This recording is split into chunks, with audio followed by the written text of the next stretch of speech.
Selamat pagi semuanya, senang bisa bertemu kembali dengan kalian di tahun ajaran yang baru ini. Perkenalkan, nama saya Karisma Emmanuel, saya wakil kepala sekolah bagian kesiswaan. Nah, tapi juga saya akan mengajar PKN di kelas 9. Nah, di tahun ajaran yang baru ini saya tidak mengajar di SMA, tetapi bagi kalian siapapun baik yang ada di SMP maupun SMA, jika ingin berbicara dengan bagian kesiswaan, mari kamu bisa datang bertemu dengan saya. Kita akan bicara sama-sama. Mungkin ada hal-hal yang perlu kita selesaikan sama-sama. Mari kita bisa duduk bicara sama-sama. Jadi tidak menutup kemungkinan walaupun saya tidak mengajar di SMA, bukan berarti anak SMA tidak boleh datang. Oh, itu diterima dengan baik sekali kalian semua. Nah, sekarang ini saya akan membagikan beberapa kebijakan sekolah di tahun ajaran yang baru ini. Kita tahu bahwa tahun ajaran baru ini ada beberapa penyesuaian yang perlu kita laksanakan bersama-sama. Sebenarnya ini sudah terjadi di tahun ajaran yang lalu, di mana kalian semua itu adalah belajar dari rumah. Nah, sama di tahun ajaran baru ini, kita pun masih akan tetap melaksanakan apa yang diperintahkan oleh pemerintah bahwa kita belajar dari rumah. Nah, jadi ada beberapa kebijakan yang perlu kita perhatikan sama-sama, perlu kita lihat sama-sama supaya pembelajaran dari awal hingga pada akhirnya ini semuanya bisa berjalan dengan baik. Dan yang paling utama bahwa ketika kamu belajar, kamu bisa mengerti apa yang akan disampaikan oleh gurumu. Ada satu pembelajaran, ada satu materi yang bisa kamu ingat dan menjadi pembelajaran dalam hidup kalian masing-masing. Nah, yang pertama kebijakannya adalah ketika kamu belajar di rumah, maka kamu perlu menyiapkan beberapa hal. Sudah pasti itu adalah alat tulismu, buku tulismu, dan apapun yang akan berhubungan nantinya dengan pembelajaran kalian. Nah, tapi kamu juga perlu menguatkan hatimu, menguatkan matamu, dan menguatkan pikiranmu. Jadi, pikiran, mata, dan hati itu bisa betul-betul berfokus kepada pelajaran yang akan nanti disampaikan oleh gurumu melalui daring. Ini bagi yang saya berbicara bagi yang belajar melalui daring. Nah, ketika kamu belajar melalui daring, kamu bisa belajar dari rumah. Berarti kamu bisa menggunakan atau memakai pakaian yang rapi, bebas. Nah, terserah kalian. Kalian mau pakai baju bola, mau pakai baju bola basket. Tetapi pada dasarnya itu semua, kamu harus fokus kepada belajarmu.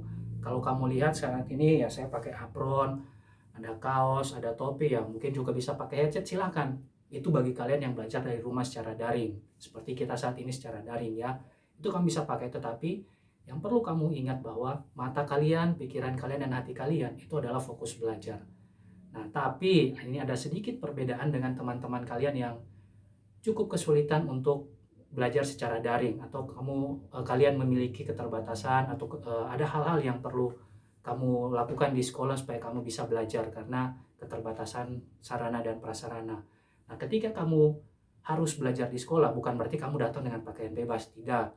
Bukan berarti kamu, Pak Guru, saya senang olahraga, saya senang dengan sepak bola, saya bisa datang dengan baju tulisan bawa salose di belakang, tidak. Tetap, kalau kamu datang ke sekolah, kamu perlu menggunakan seragam sekolah. Yang SMA dengan seragam SMA, begitu pula dengan yang SMP dengan seragam SMP. Dan yang paling utama adalah ketika kamu belajar di sekolah sama juga dengan teman-teman yang belajar dari rumah, yaitu mata, pikiran, dan hati fokus untuk belajar. Dan jangan lupa bagi yang belajar di sekolah, kamu perlu ingat selain menggunakan seragam, kamu juga harus menggunakan alas kaki, yaitu sepatu. Jadi jangan kamu datang dengan kaki kosong begini ke sekolah ya. Jadi kamu harus menggunakan sepatu. Nah, tapi kalau misalnya Pak Guru, ini kan masa pandemi, orang tua saya kesulitan. Oh, tidak apa-apa, kamu bisa ceritakan dengan gurumu dan kita tetap terima kamu. Yang penting kamu bisa secara baik, secara terbuka apa kesulitan yang kamu hadapi untuk kamu datang belajar di sekolah. Kami, pihak sekolah akan menerima kalian dengan sangat baik. Seperti itu. Nah, lalu ketika kamu belajar, nanti akan ada hal-hal yang akan kamu kerjakan nantinya selain daripada tugas, yaitu adalah kamu perlu menuliskan apa yang kamu pelajari pada hari ini. Jadi itu bukan hal yang sulit ya. Saya kasih contohnya seperti ini. Misalnya ini di hari Jumat. Jadi nanti dari hari Senin, Selasa, Rabu, Kamis hingga Jumat itu sudah ada urutan harinya. Ada beberapa bagian yang perlu kamu isi. Apa yang perlu kamu pelajari hari ini, dan kolom yang berikutnya adalah apa kesulitan yang kamu hadapi. Misalnya, saya sudah masuk di hari Jumat, seperti tadi saya katakan di awal. Hari Jumat saya belajar tentang PKN. Materinya apa? Cinta tanah air. Hal yang saya dapatkan, oh saya perlu bangga sama tanah air yang kaya akan sumber daya alam dan kekayaan yang ada di dalam Indonesia. Itu hal yang kamu dapatkan. Lalu kesulitannya apa? Oh, kesulitan yang saya hadapi ketika saya belajar itu adalah kuota terbatas, atau kesulitannya karena Pak Guru atau Ibu Guru menjelaskan terlalu cepat sehingga saya sulit untuk memahami. Nah, di sini kamu perlu tuliskan. Jadi dari hari Senin sampai hari Jumat, hal apa yang kamu dapatkan, kesulitan apa yang kamu temui, nah itu akan kamu tuliskan.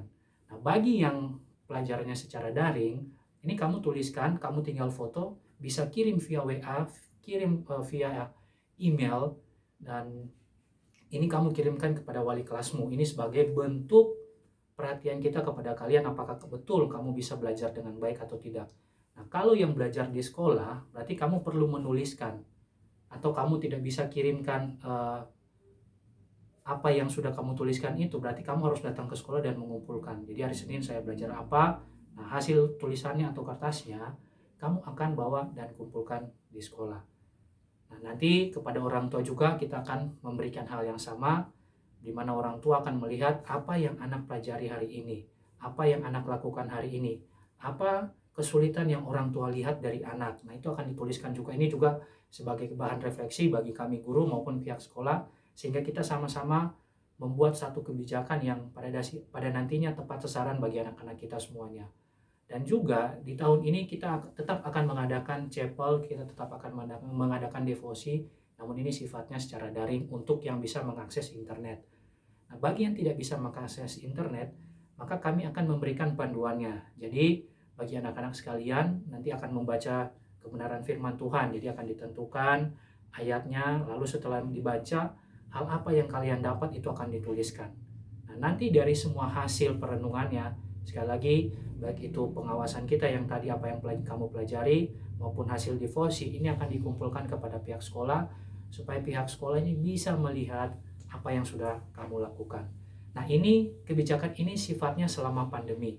Ya, jadi karena kita diminta untuk belajar dari rumah, kita tidak diminta untuk tidak berkumpul secara orang banyak orang.